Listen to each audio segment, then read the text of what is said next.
జ్యోతిషాస్త్రరీత్యా ద్వాదశ రాశుల్లో రెండవ రాశి అయినటువంటి వృషభ రాశి మిత్రులారా, మీరు కృత్తికా నక్షత్రం 2, 3, 4 పాదములు, రోహిణీ నక్షత్రం 1, 2, 3, 4 పాదములు, మృగశిర నక్షత్రం 1, 2 పాదాలకు జన్మించిన మీరు వృషభ రాశి వారిగా పరిగణించబడుతున్నారు. ఈ నెల మీకు వృషభ రాశి వారికి శుభాశుభ ఫలితాలు ఎలా ఉన్నాయంటే, ఇది ఒక మంచి నెలగా మీకు సూచించబడుతుంది.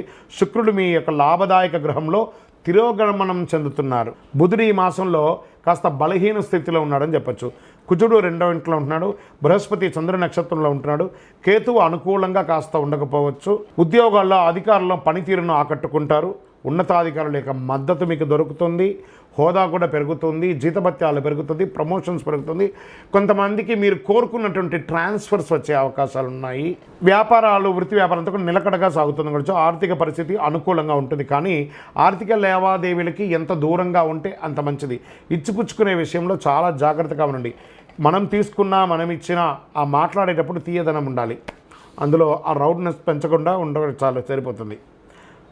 ఆర్థిక లావాదేవీల్లో సంతకాలు పెట్టేటప్పుడు జాగ్రత్తగా డాక్యుమెంట్స్ అంతా చక్కగా చదివి, ఇక మీరు చిట్ ఫండ్స్కి వెళ్తున్నారు, లేదా బ్యాంక్ లోన్స్కి వెళ్తున్నారు, లేదా ఇంకెవరిదైనా అప్పు తీసుకుంటున్నారు, డాక్యుమెంటేషన్ ఒకసారి 2 సార్లు చదివి సంతకం పెట్టి దిగండి. ప్రస్తుతానికి ఎవరికైనా డబ్బు ఇవ్వడం తీసుకోవడం అంత మంచిది కాదు. కాస్త గ్యాప్ ఇవ్వండి.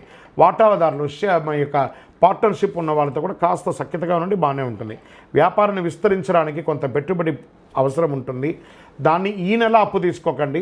కాస్త ఉగాది తర్వాత దీనికోసం ప్లాన్ చేయండి. ఆదాయానికి ఏం లోటు ఉండదు. ఎక్స్పాన్షన్ ఆఫ్ థింక్ని కాస్త ఒక 30 రోజులు పోస్ట్పోన్ చేయండి.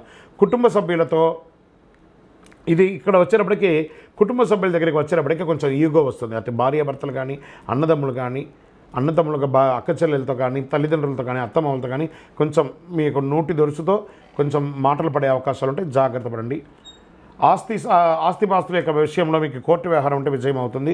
నిరుద్యోగులకి మంచి అవకాశం వచ్చే అవకాశాలు ఉన్నాయి. వివాహం కాని వారికి ఇది ఒక మంచి సమయం. Get ready. మంచి మీ ఇంట్లో మంగళ వాయిద్యాలు మోగించే ఒక అద్భుత సమయం ఆసన్నమైందని కూడా చెప్పచ్చు. పెళ్లి ప్రయత్నాల్లో చిన్న చికాకులు కూడా తొలగిపోతుంది. నిరుద్యోగులకి మీ యొక్క సొంత ఊరిలోనే ఉద్యోగం దొరికే అవకాశం ఉంటుంది. సంతానం లేని వారికి సంతాన భాగ్యం కూడా ఉంటుందని చెప్పచ్చు. విద్యార్థులకి శ్రమ ఎక్కువైనా విజయం సాధిస్తారు. మీడియా రంగం, కమ్యూనికేషన్ వీటన్నిటికీ కూడా చాలా బాగుంటుంది. విద్యార్థులకు కూడా చాలా బాగుంటుంది. కాస్త అనారోగ్య సమస్య ఏదైనా శస్త్రచికిత్స అయ్యే అవకాశం, ఎందుకంటే కేతు బలహీనంగా ఉన్నాడు కాబట్టి శస్త్రచికిత్స అయ్యే అవకాశాలు ఉంటాయి. ఇవన్నీ కాస్త జాగ్రత్త పడండి. షేర్ మార్కెట్ మిశ్రమంగా ఉంది. వ్యవసాయదారులకి అద్భుతంగా ఉందని కూడా చెప్పచ్చు. ఐటీ రంగం వారికి అద్భుతమైనటువంటి సమయం అని కూడా చెప్పచ్చు.